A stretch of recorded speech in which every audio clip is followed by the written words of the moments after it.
अबे खत्म करो यार इस इंटरनेशनल ब्रेक को। भाई फुटबॉल भूल जाऊंगा मैं कसम से, अगर ये और एक आधा दो हफ्ता हो गया ना तो तुम्हारे नाम भी भूल जाऊंगा मैं। तुम कितने लोग यहाँ पर कमेंट देखते हो, बट स्टिल इस पूरे अंधकार में क्रिस्टियानो रोनाल्डो का पोर्चुगल वर्सेस पोलैंड का ये गेम, रोनाल्डो का 906वां यहाँ पर गोल और 133वां पोर्चुगल के लिए गोल कहीं ना कहीं काफी आरामदायक मिला। बट भाई मैंने ये गेम देखा और मैंने पता है बहुत कैजुअली इस गेम को देखा, मतलब इतना ऑफ कोर्स वो यहाँ पर सबने उस गेम को कैजुअली देखा, उसमें कुछ था नहीं। मेरे को लगता है कि नेशंस लीग ना मतलब है बस, क्यों है, क्या फायदा है इसका, इससे किसको फायदा हो रहा है, क्या लेना देना है। बीच में 2-3 नेशंस लीग के गेम आ गए इसलिए बचा हुआ है भाई वो, कसम से तुम समझ रहे हो टेन हैग की जिंदगी भाई बची हुई है नेशंस लीग के चक्कर में। ये है नेशंस लीग की इंपॉर्टेंस। बट एक गेम देखा मैंने और टू बी ऑनेस्ट मेरे को लगता है कि यहां पर ये जो एक नोशन है कि क्रिस्टियानो रोनाल्डो बस पागलों की तरह बस खेले जा रहा है जस्ट बिकॉज कि वो 1000 गोल अचीव कर ले और उसलिए इसको फर्क नहीं पड़ता कि पोर्चुगल का फायदा हो रहा है, पोर्चुगल का नुकसान हो रहा है, पोर्चुगल गेम बना पा रही है, गेम नहीं बना पा रही है, रॉबर्टो मार्टिनेज उसको बिठाएगा नहीं, और पोर्चुगल में यहाँ पर रोनाल्डो की जर्सीज बिकती हैं, वो उनका होम ग्राउंड हीरो है। तो कहीं ना कहीं यहाँ पर ऑल नोशन क्रिस्टियानो रोनाल्डो पूरी तरीके से फायदा उठा रहा है और हो उससे कुछ नहीं रहा। आई थिंक जो नोशन है ना ये काफी खराब है। आई थिंक जब कल का आप मैच देखोगे, अभी ऑफकोर्स मैं काउंटर आर्ग्यूमेंट जरूर दूंगा, लेकिन पहले मेरी एक बार बात सुनो। इस थ्योरी में एक बार let's dig right into it, ठीक है, एक बार घुस जाते हैं, नीचे आ जाते हैं। कल का जब आप गेम देखोगे तो आपको समझ में आया कि पोर्चुगल ना टेम्पो को कंट्रोल करने का गेम खेलती है। मतलब आपको लगेगा कि through out the game score line 1-0, 2-0, 1-3 हो, 3-0 गेम हमेशा इसी चीज का होता है कि पोर्चुगल गेम का टेम्पो कैसे कंट्रोल करे। उनको चाहे गेम तेज चले चाहे गेम धीरे चले, चाहे पासिंग हो रही हो, चाहे लॉन्ग बॉल हो रहा हो, चाहे स्विच डालने हो, चाहे छोटे पासिंग करनी हो, चाहे पोजीशन रखना हो, लेकिन रॉबर्टो मार्टिनेज की ये पोर्चुगल अपने पास गेम पूरा रखती है, पूरा गेम टेम्पो रखती है।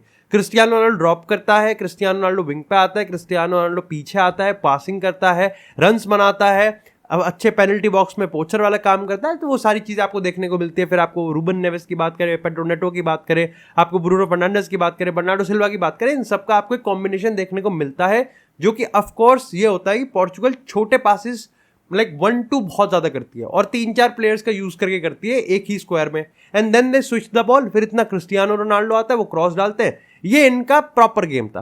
क्रिस्टियानो रोनाल्डो गोल की बात करें, देखो कुछ तूफान ही नहीं मारा, उसने टैप एंड मारा था, सिंपल।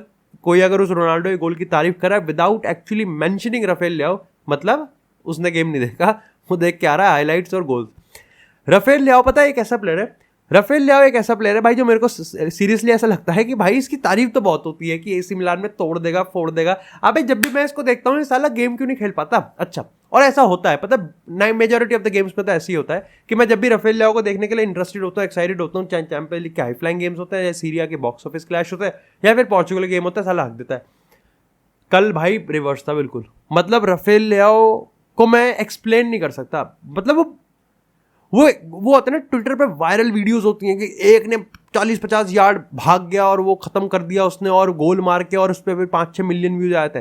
वो कल ऐसे ही कर रहा था, नॉर्मली कैजुअली कर रहा था वो, ऐसी पोलैंड के प्लेयर को ऐसी आंट का टट्टा समझ के ऐसी भाग रहा था भाई उन पे, और हर उसमें ही वो यहाँ पर अनलकी था। पहले क्रिस्टियानो रोनाल्डो ने यहाँ पर गोल ले लिया और टैप इन करके जब वो बार पे हिट करा, उसके बाद यहाँ पर उसने ब्रूनो फर्नांडिस को सेटअप करने की कोशिश करी। खैर ब्रूनो फर्नांडिस को सेटअप करने की कोशिश तो रोनाल्डो ने भी करी थी। आई थिंक मेरे को लगता है कि रोनाल्डो की एक मस्त चीज अब ये हो गई है कि at the same time Ronaldo जहां पर 1000 गोल की तरफ अचीव करने के लिए है, देखो है वो नोशन है, वो अनइंटेंशनली इंटेंशनली आ जाता है, सिंपल सी बात है, सेल्फिशनेस आ जाती है दिमाग में रहता है। बट द मोमेंट भाई वो, मतलब ऐसा भी नहीं कहूंगा कि सिर्फ गोल करने के बाद ही रोनाल्डो ऐसे खेलता है, वो अब उसका जनरल गेम प्ले ऐसा ही हो गया because he needs to adapt. भाई 40-41 साल का है वो, ऐसे नहीं हो सकता भाई, कैन नॉट बी लाइक कि ला बॉल मेरे को दे और फिर वो एक्सप्लोसिव हो रहा है। उसको भी छोटे छोटे पासेस खेलने होते हैं, वो भी थोड़ा थोड़ा यहाँ पर गेम बनाता है। And I think the best thing is कि वो असिस्ट में भाई ज्यादा ध्यान देता है, वो टीम गेम ज्यादा खेलने लगा, which is actually better for the team and actually better for him. देखो अब काउंटर आर्ग्यूमेंट दे देते हैं, इस पूरे नोशन में बड़ाई कर ली बहुत, अब इस पे बात कर लेते। देखो पोलैंड की टीम हाई प्रेस नहीं, कुछ खत्म, चिवा चूतड़, ठीक है। मेरे को लगता है कि यहां पर जब कोई हाई कॉम्पिटिटिव टीम आएगी और वो प्रेस करेगी, तब आई थिंक पोर्चुगल की ये टीम थोड़ी दिक्कत में तो आएगी, ठीक है। तब मेरे को लगता है थोड़ी दिक्कत में तो आती है। और अब पता है इस पोर्चुगल टीम का ये नोशन भी रहा है, ये मोटस ऑपरेंडी हो जाती है कि बढ़िया खेलते हैं और बेहतरीन खेलते हैं, लेकिन जब स्टेक्स पे कुछ होता है ना तो यहाँ पर प्रॉब्लम आती ही है। क्या हमको क्रिस्टियानो रोनाल्डो को आने वाले सारे ही कॉम्पिटिटिव गेम में खिलाना चाहिए? मेरे को नहीं लगता। डेफिनेटली यहाँ पर टाइम मैनेज करना पड़ेगा। आज भी आपने टाइम मैनेज किया है। क्या आप क्रिस्टियानो रोनाल्डो के बाद कौन सा प्लेयर डेवलप होने वाला है? बिकॉज वो रोनाल्डो का सक्सेसर है, नहीं हो सकता, बट फिर भी ट्राई तो मारना पड़ेगा। वो एक बहुत बड़ा सवाल है। आज मैं जो रोनाल्डो की तारीफ कर रहा हूं, सबके मन में 2026 का वर्ल्ड कप ही है, ठीक है? तो उसको सोच के चलना कि ये जो तारीफ मैं आज कर रहा हूं, या हम रोनाल्डो को जो हम देख रहे हैं आज, ये क्या 2026 तक इसको सस्टेन कर पाएगा? खैर, इसी के साथ बात करते हैं इंटरनेशनल एक और बहुत बड़ी अपडेट से कि भाई थॉमस टुकल इंग्लैंड का मैनेजर बनता हुआ दिख रहा है अपने को। ऐसा हो सकता है क्या? देखो, सबसे पहले फैक्चुअल बातें कर लेते हैं।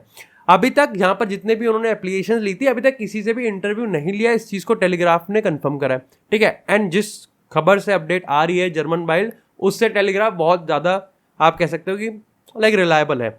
तो मैं ये मान के चल रहा हूँ कि अभी कोई वो नहीं हो रही, क्या कहते हैं, कोई इंटरव्यू वगैरह नहीं हो रहा। टुकल और इंग्लैंड कोई ऐसे नेगोशिएशन में नहीं आ गए कि बस अब तो साइन ही करने और वो फिर मैनेजर बन जाएगा।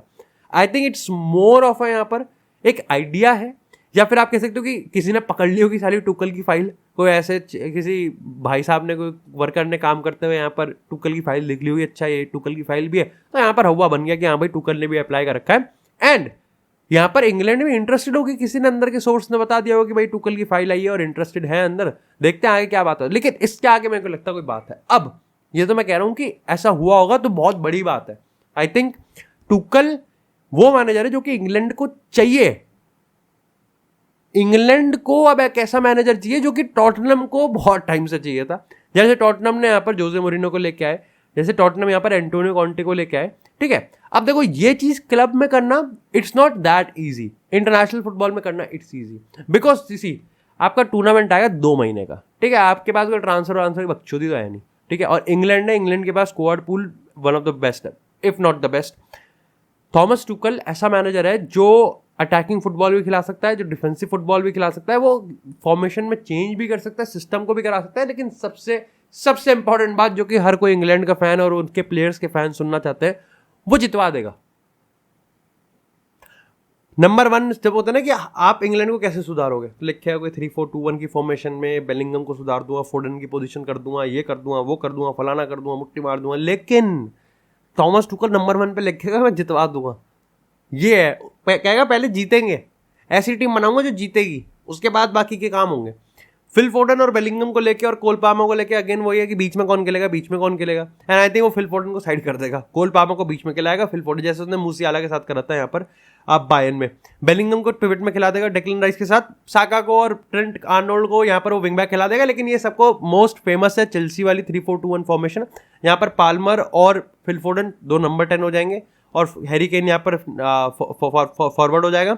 लेकिन 4-2-3-1 भी खिलाता है भाई वो, जिसमें अगेन कोल पाल्मर नंबर 10, फिल फोर्डन इधर और इधर बुकायो साका आ जाएगा, या फिर थोड़ा सा सिस्टम सा बैठ जाएगा। I think he is the manager जो कि इंग्लैंड को साइन करना चाहिए। अगर ये बकचोदी आ रही है दिमाग में कि वो इंग्लिश नहीं है, तो इंडिया से सीखो भाई, इंडिया से सीख लो। लेकिन देखो, सिंपली मैं कह रहा हूँ, दे रियली नीड। हाँ, मैं इंडिया का मैच का रिव्यू नहीं कर पा रहा, माफ़ी चाहता हूँ। ऑफकोर्स तुम्हें तो काफ़ी सारे लोगों को पता है कि मैंने अभी एक टीम को कोच करना और यहाँ पर यूनिवर्सिटी में जॉब लगी है, तो मेरा मैच था उस टाइम।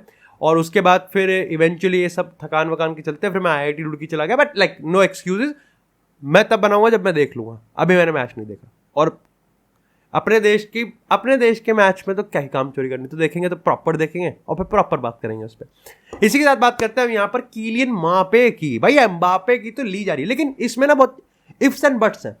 मोटे तौर पे एम्बाप्पे, जिस टाइम इजराइल वर्सेस फ्रांस का मैच हो रहा था, एम्बाप्पे भाई हमारे यहाँ पर नाइट क्लब में दिखे स्वीडन में। इसके बाद यहाँ पर काफी सारे ने कहा कि भाई ये क्या बात है, वही मार्कस रैशफोर्ड वाला हिसाब हो गया। पर मेरे को समझ में नहीं आता कि जब अबे एक बात बताओ, तुमने स्कूल की छुट्टी ली, ठीक, स्कूल की छुट्टी नहीं है लेकिन तुमने छुट्टी ली, ठीक है, तुमने छुट्टी ली। अब उस छुट्टी में तुम लोग यहाँ पर खाना खाते हुए पाए गए, या फिर तुम करते हुए पाए गए, कुछ भी करते हुए पाए गए, ठीक है, पाए गए मतलब बहुत गंदा सेंस हो रहा है, बट मिल गए, किसी को देख लिया किसी ने। तो इसमें क्या है, छुट्टी है भाई, तुमने छुट्टी ली है भाई, तू छुट्टी पे है, तू कुछ भी कर सकता है ना। मतलब ऐसा तो नहीं है ना कि तुमने छुट्टी ली है स्कूल से और स्कूल की छुट्टी नहीं, बट तुमने छुट्टी ली है और तुम यहाँ पर घर पे बैठ के और रो रहे हो और घर पे बैठ के कुछ कर रहे हो। अरे तुम वही करते हो ना जो तो तुम करते हो, तुम्हारा मन होता है करने का। मैं भी ऐसी था, मैं तो भाई देखो सिंपल सी बात है, मैं तो गेम खेलता था बढ़िया करके, फीफा खेलता था मैं पूरे दिन, ठीक है, तो मैं करता था। अब इसी एग्जाम्पल पे फंडामेंटल क्या है कि स्कूल की छुट्टी क्यों ली, ये बात है। क्या कर रहा है वो इंपॉर्टेंट नहीं है, स्कूल की छुट्टी क्यों ली, यही एम्बापे पे अप्लाई करना चाहिए। अबे नाइट क्लब में पाया गया क्या होता है भाई, है उसकी छुट्टी है भाई, लेकिन उसने छुट्टी क्यों ली। अब छुट्टी पे बात करते हैं। इंजरी हुई थी भाई साहब को, शेड्यूल से पहले आए, रियल मैड्रिड में रिपोर्ट किया। अब यहाँ पर उन्होंने उनमें और डिस्चैम्प्स में और रियल मैड्रिड में भाई 60 गांठ हो गई कि भाई नहीं भाई, मान लिया। लेकिन इसके रिगार्डिंग जो नोशन है ना मीडिया में, वो हरामी वाला है। जैसे कल की मैं बात करता हूँ, कल की यहाँ पर जो मीडिया स्पेनिश रिपोर्ट्स हैं वो ये कहते हैं कि 2025 का बैलन डोर जीतेगा, और एम्बापे ने फ्रांस को बता दिया कि वो सबसे इंपॉर्टेंट गेम ही खेलेगा फ्रांस के लिए, क्योंकि वो इंजरी नहीं अफोर्ड कर सकता, और इसीलिए यहाँ पर वो रियल मैड्रिड के लिए सारे टाइम अवेलेबल होना चाहिए, और वो बैलन डोर टारगेट करा। अच्छी बात है, मैं तो कह रहा हूँ अच्छी बात है, as a Real Madrid fan बहुत ही अच्छी बात है।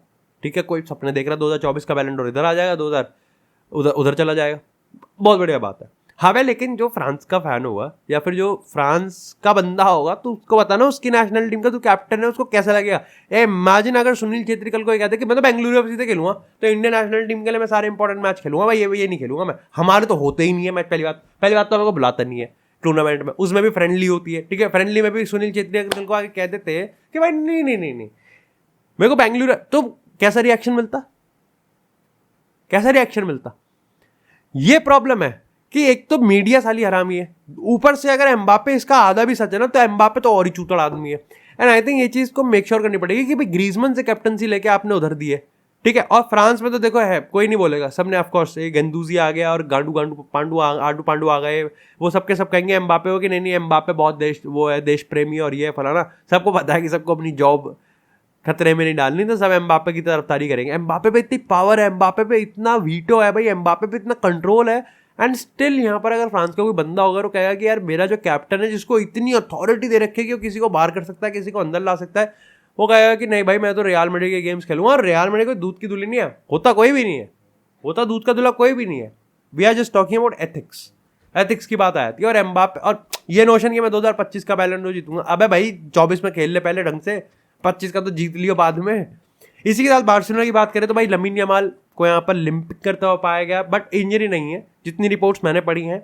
ऑफकोर्स फोंटा दिला फाउंटेन जो है मैनेजर उनके, वो नहीं खिलाएगा लमीन यमाल को थोड़ा मस्कुलर इंजरी है, लेकिन बार्सिलोना चांस नहीं लेगी। हंसे फ्लिक उसके मुंह में 8-2 भर देगा भाई कसम से।